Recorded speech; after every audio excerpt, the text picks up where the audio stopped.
This is Bill McMinn from Eagleville Bible Church, and this is the Way to Go podcast, where we talk about faith, family, and daily life, putting the Bible into practical, everyday terms.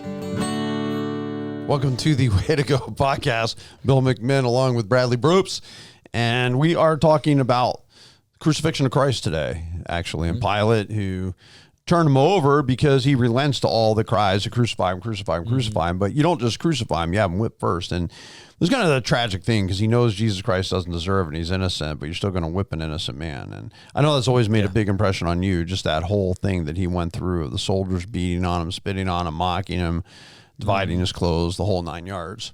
Mm-hmm. Yeah, no, the flogging with a lead-tipped whip, that that right there, could not imagine. And then there's so much mocking going on with the Roman soldiers and how they stripped him. They took off his clothes, threw on a scarlet robe to mock him. They took and weaved a crown of thorns together to mock him as a king, and put a reed stick as a scepter in his hand. Another way to mock him, but also just to show that we have power over you. They rip it out of his hand and beat him in the head with it. Right. And just thinking of that crown of thorns just going into his head as every smack, and just, man. And the whole thing is too, like, you're totally making fun of him. That's no crown for a king. Yeah. It's a crown of thorns. You're treating him like he's nothing, like he's dirt. Like he's so deserves, he's so lower than you. You know, all the people that are beating on him would have to think we're above you somehow, and no one's above Jesus. They put that crown of thorns, and even the whole thing they put above his head, the King of the Jews. He was the King of the Jews, and this is how you treated him. This is how people treat God when God tries to talk to him at times.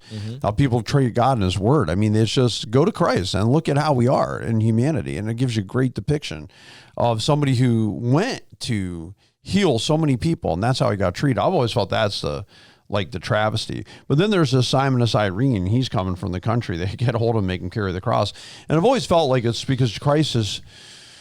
It's not that Christ wouldn't do it. I don't think that Christ could do it at that point, because the beating took so much out of you, because all those like little lead tips and bone fragments that they would put into leather. So they have this whip and it's got all these leather pieces coming out of it. And then they have all these sharp, like you said, lead, steel. Well, it wouldn't be steel, but it'd be lead, sometimes iron, perhaps bone. And they would put it in you. Well, it's shredding, literally like ripping the skin off your back. Yeah, so when it hits, it literally grabs the skin, and they're pulling back, so it's going to pull the skin off then. Right. I can't, I'd be sick just watching it. I would have been done there. To be honest, I mean, let alone to be the person, like, you're not doing this as a remedial thing. Like, this isn't anything, hey, we're going to whip you and you're going to learn a lesson, and this is the kind of stuff. No, you're preparing this person to die, and you're making it faster. And then he's got to be on the cross. He's not going to be wanting to like push himself up so he won't suffocate any of the victims, because they're in so much pain on their back. Yeah. So it's just going to kind of hasten them to their own demise. So that was brutal. I mean, that part of it. So Simon of Cyrene, he's famous because he gets to be the guy to carry the cross, and you kind of wish it could be you. Really. I mean, we're going to have the crosswalk on Good Friday, which is a nice reminder as people get to come out and be a part of that crosswalk. So I always enjoy it. I love to see the kids carry the cross too and participate. I know a lot of our people, they all take turns at different stations carrying it. It's amazing. It really is. But for him, he was the one that actually did that. So then there's two criminals that are crucified around him, and they're all being mean to him, making fun of him. And he still says, Father, forgive them, for they know not what they do. And I love the heart of Christ, because the reason that he's dying there is to forgive people. And if we could you want to be a Christian, be forgiving. Now, that doesn't mean you have to be 100% trusting of everybody. It just means they shouldn't. I like forgiveness because it just keeps the hostility out of your spirit. It keeps the malice out of your spirit. You know, when you're not forgiving, you're a bit more malicious. You're a bit more hopeful that people are going to fail if they've done something wrong to you, or God get them. When you're free of that, you're forgiving. That's not really your attitude. You're not really thinking a ton about it. It's just, hey, You know, it is what it is. God will take care of it. And you're forgiving them, which is really kind of releasing them to God. Yeah. You know, Father, you forgive them, right? Yeah. So isn't that what he said? Father, I want you to forgive them because they don't know what they do. And then they cast lots to divide his garments, his clothes, which is... Well, it's just he does this without trying to defend himself or anything. Like, he just knows what he's doing the will of the Father. Right. That's amazing. Yes. I mean, I can't imagine somebody like casting lots for my clothes. Yeah. And then number one, I'm not wearing my clothes right now, which is humiliating.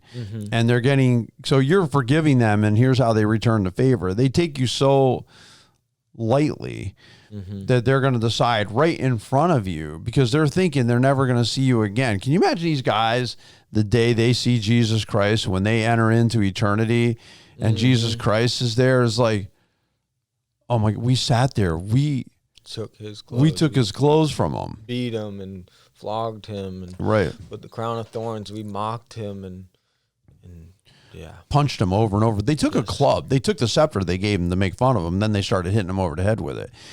I mean, getting hit in the head is painful, period. I mean, and to take that kind of clubbing is absolutely horrendous. But yet the beauty of Christ, I mean, is he's there.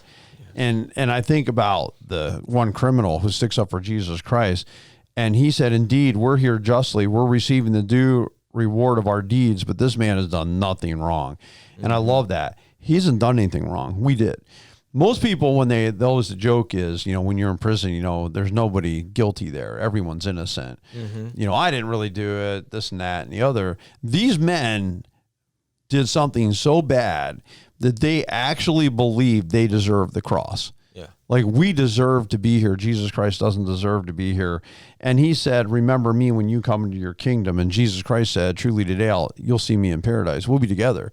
And I love that remember me when you come to your kingdom, because he had to have faith. He had to believe there was life after the grave. He had to believe Jesus Christ was going to be the head of the kingdom. So he believes all these things, and that faith saves him. It wasn't that he had done anything. It wasn't that he was baptized. Nothing. It's just faith saves. Yeah, that's one thing I really, when people start pointing to, if you die today, why would you get to be in heaven? And they would say, start doing works and these things. But then why is the thief in the cross in heaven? Right. There's nothing that you can do to get into heaven. Yeah, and belief.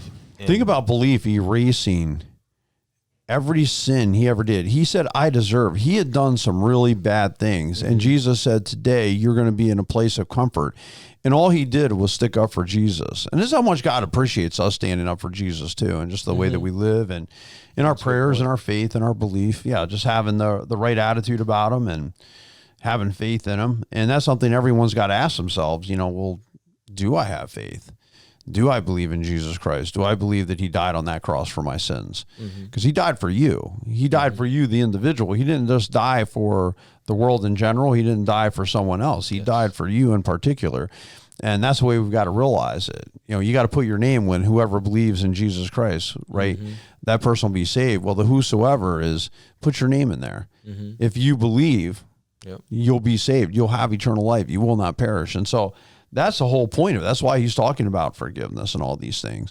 And then in the sixth hour, which is noon, darkness was over the whole land until the ninth hour. Now we're about to see an eclipse, you know, so we'll have 100% eclipse in Ashtabula County, which people are excited about. Like, I hope it's not a cloudy day, because that's going to be a real bummer, because everyone's really been looking forward to this eclipse and, you know, darkness in the daytime. Well, here it's noon for 3 hours. It's pitch black dark. Why? Why is it dark? Definitely not why because does of the eclipse. What's that? Definitely not because of the eclipse. Right. Not because of the eclipse. So it's dark in there. Well, even if it was an eclipse, it was timing is everything. I mean, God would have had to have made sure that he was right there at that time. This eclipse, it's supposed to be roughly like 3 minutes of darkness.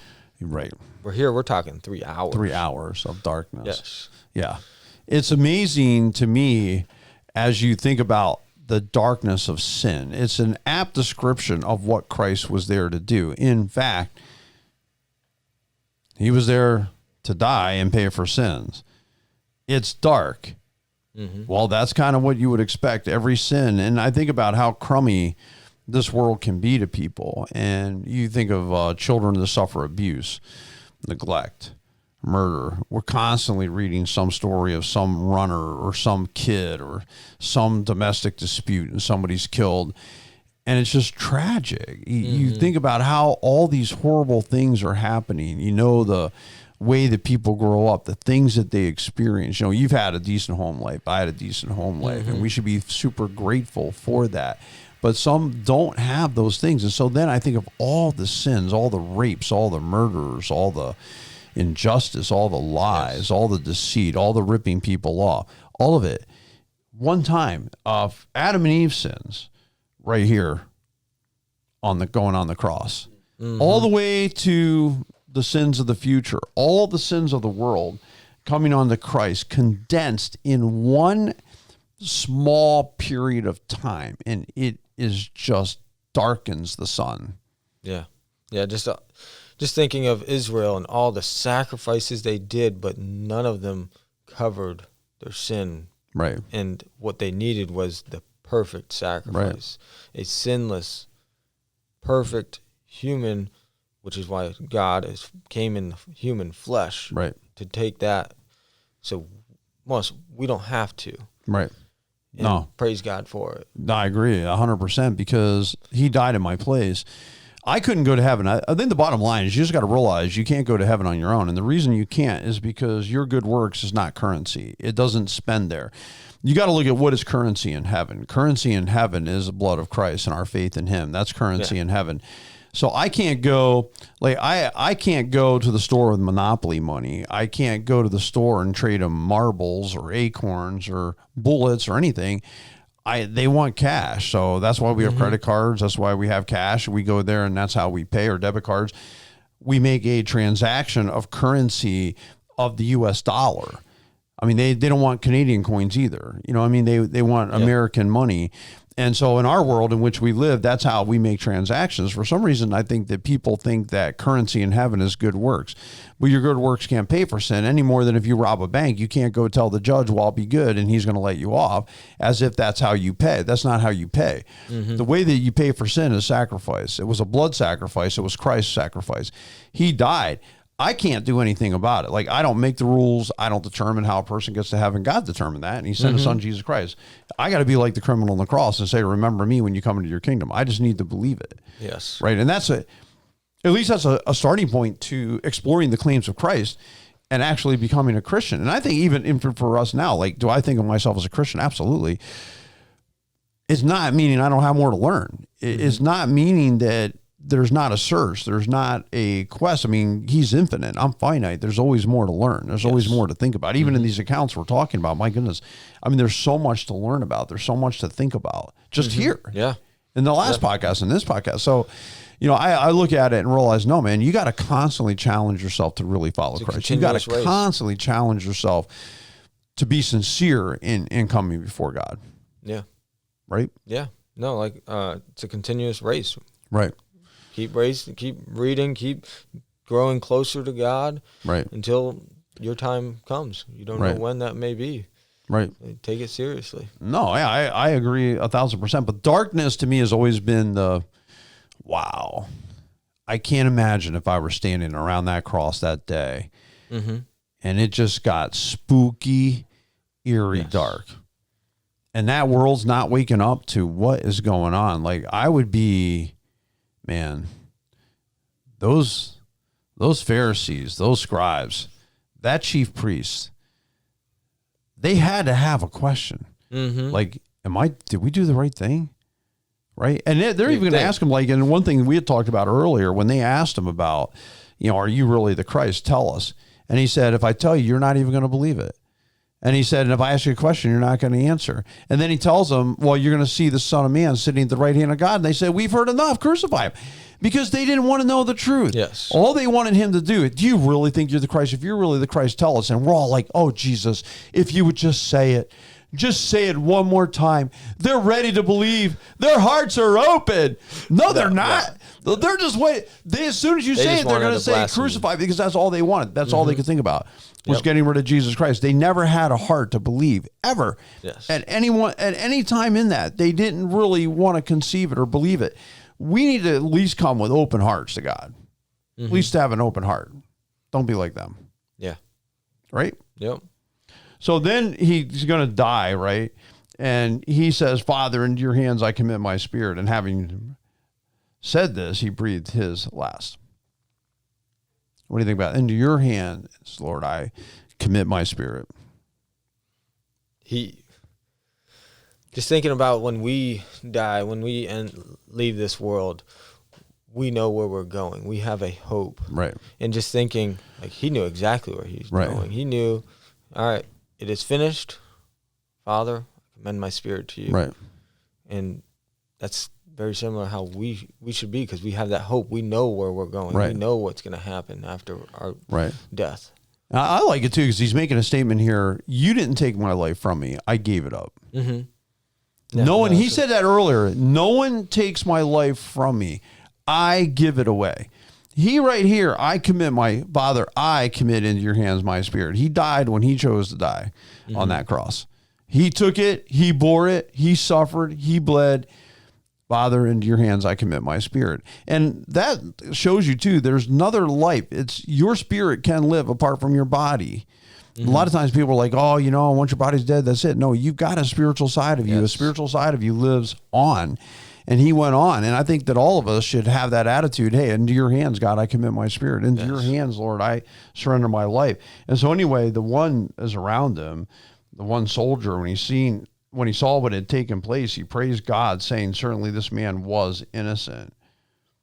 And all the crowds that had assembled for this spectacle, when they saw what had taken place, returned home beating their chests. And all his acquaintances and the women who had followed him from Galilee stood at a distance just watching these things. Like, it's just, wow. Mm-hmm. Yeah, and just thinking of, this is outside of Jerusalem, and the people are coming, like, could you imagine just going into Jerusalem to celebrate the Passover, and you're noticing all these things going on too? Yeah, I mean, a lot of people probably wouldn't have even known about Jesus if they're coming in from other countries. Yeah. They might not know anything that's been going on in the last 3 years. I would say Christ, they always talk about Christ's rejection. A lot of the accounts that I read, I mean, he had a pretty good following. I mean, even going into the triumphal entry, it's not like there's only 3 people there or 12 people. I mean, it was like throngs of them coming down from the front and the back and everything else. But that centurion, the one version I like it when he said, surely this was the Son of God. Just the way that he died was so noble, and it indicated he really is the Son of God. So he came to belief, right? This is a hardened centurion. This is somebody who's all in for Rome, right? This is a Gentile. And what is he recognizing, right? This man was innocent. We shouldn't have killed him. Like, we shouldn't have had anything to do with it. This guy, so he's seen, how many deaths has he seen? How many crucifixions has he seen? How many times in his life has he ever uttered these words, this guy's innocent?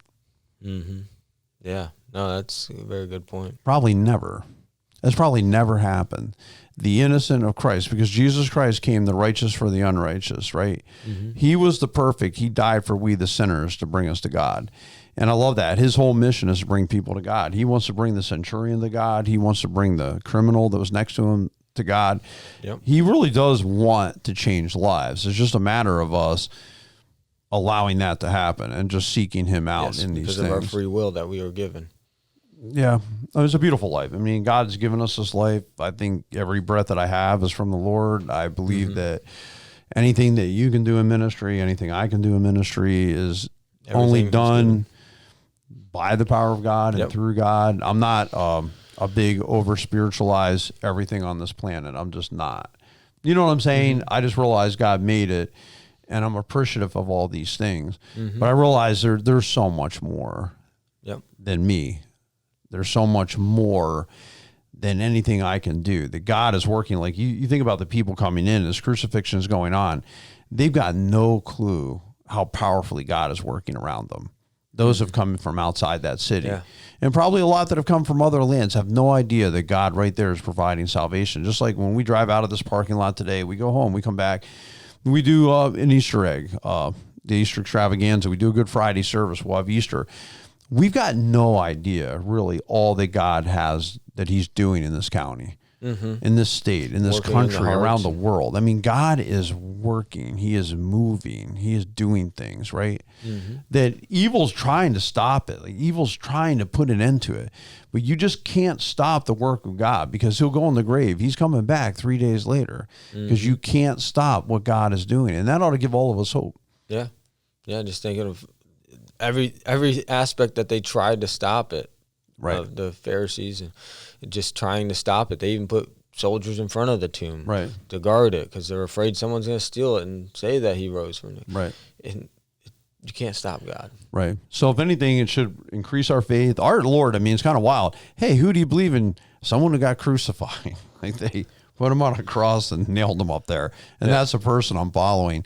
But he came back from the dead 3 days later. So I look at this week as a week of appreciation and just thinking it through. Like, it's wise on our part to just think about these things and to ponder them, to come to the Good Friday service and ponder, go to the crosswalk, 6 o'clock at the First Baptist Church, and ponder these things. So I want to appreciate it. I want to have faith. You know, those are two things. It should strengthen our faith, but it also should be a time of just amazing appreciation for all that Jesus Christ has done. We appreciate you tuning in to the podcast. Hopefully we've said some words that have just spurred some thought on, even if we can just kind of direct one step of you going and searching something out, or asking questions, or learning more. I think that's certainly a win for the podcast, a win for God. We appreciate you tuning in. You all have an awesome and a blessed week.